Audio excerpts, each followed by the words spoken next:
Hello. 3 questions, 3 minutes, 3 answers.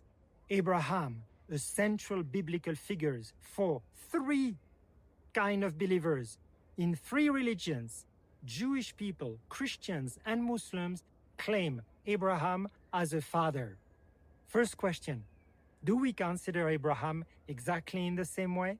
Second question, can we consider Abraham as a symbol and instrument of unity in a divided religious world?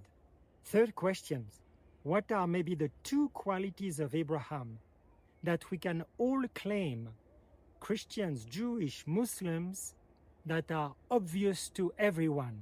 Maybe that's where reside our unity. First answer, yes. The 3 religions all claim Abraham as our father in faith, yet differently. For Jewish people, this is the beginning of the Jewish religion. He is the spiritual father of the Jewish people, instrument and sign of the covenant with God. For Muslims, they claim Abraham also as father of faith, but more as a prophet and friend of God. Also, for Muslims, the descendants, the lineage is from Ishmael and not from Isaac and Jacob.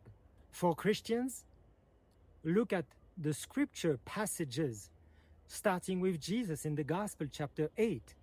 Abraham rejoiced for having seen my day. So probably Abraham in a vision, apparently, has seen Jesus Christ as fulfilling all the promises of Israel. Also, for us, look at Hebrew, Galatians, what St. Paul said. Abraham is definitely a model of obedience, of trust, and hope in God. So what can we learn from Abraham? Well, if Jewish people, Muslims, and Christians look at all those passages in scriptures, I think we can talk together. We can agree on many points together.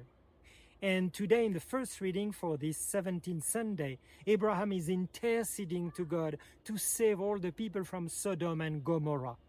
And Abraham is so perseverant in prayer, he obtained from God the remission for all those people. So, let us claim Abraham as our father. Pray to him. He can intercede for us today. And let's be like him, and like Jesus said in the gospel, perseverant in faith. Not giving up because God doesn't answer my prayer right away. Secondly, Jesus said, all the more God will give the Holy Spirit to the one who asks for him.